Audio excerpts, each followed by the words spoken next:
Welcome to Direct Edition, your weekly fix of new comics. Alex can't be with us this week. He's got family business. He's taking care of his wife on her birthday. Happy birthday, Carly. Have yourself a great day. He'll be back with us next week, but don't worry, we've still got 5 brand new comics for you to check out and some new music. So let's do this.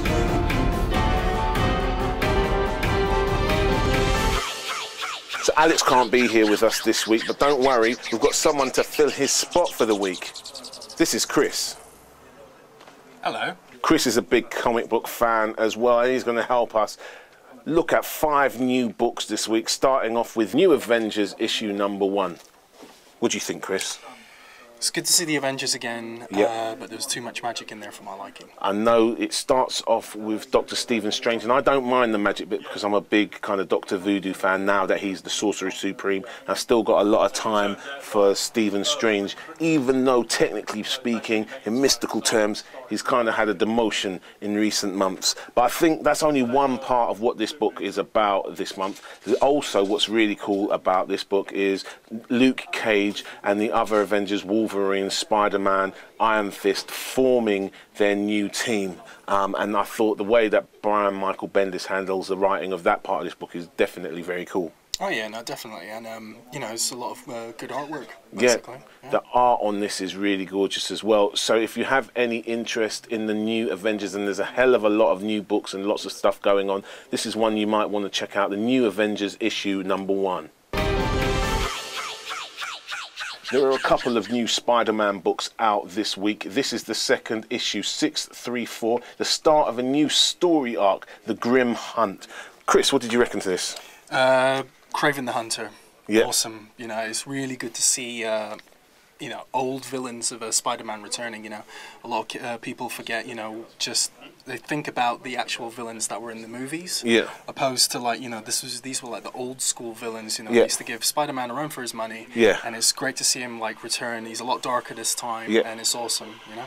Yeah, I mean, it's been great to see that with the whole Gauntlet story, loads of the old Spider-Man villains making new appearances. The Rhino, the Chameleon, Mysterio, the Vulture, Electro, they've all had a pop at Spider-Man in the last few months, and it has made for some really good fun reading. So if you haven't had a chance to check it out yet, we definitely recommend the first part of Grim Hunt. This is issue number 634 of The Amazing Spider-Man, out this week. There's a bit of strife between the members of the team this month in The Boys issue number 43. How did you find this one, Chris? It was good, dark, humorous, lots of swearing. Lots of British style swearing, the sort of thing you'd hear in a British pub if you're not familiar with that surroundings. Yeah, no, definitely. But you know, the artwork's quite good.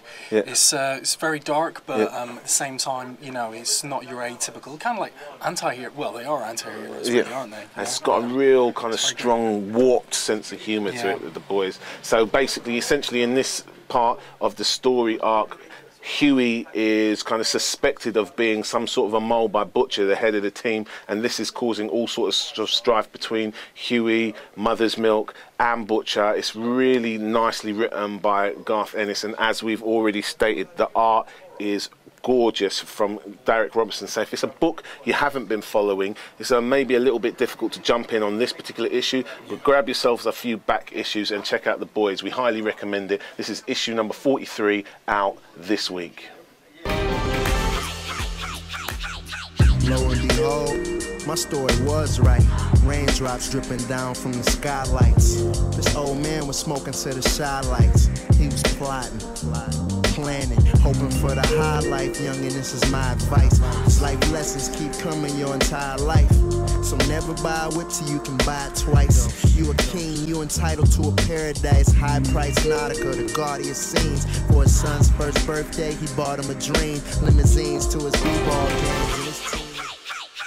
Now, I know before you start that Nemesis issue number 2, it technically came out last week, but we couldn't get a copy last week, and it was so awesome that we felt we had to include it in this week's show. How did you feel about this issue? It's good. It's like a comic book version of Law Abiding Citizen, Okay. and it's really well paced. Once again, it flows really well.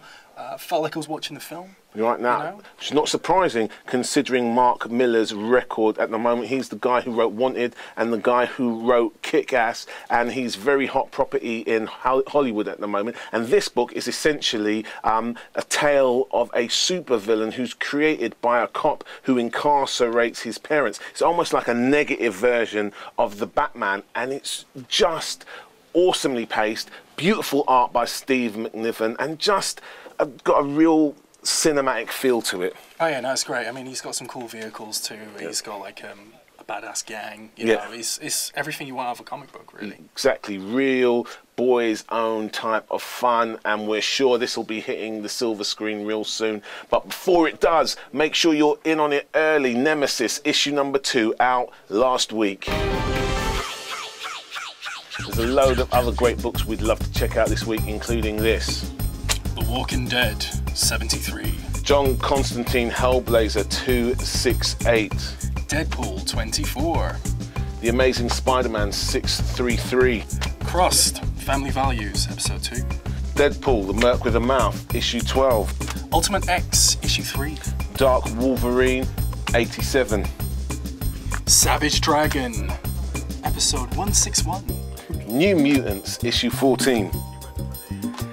Brightest Day, issue number 4.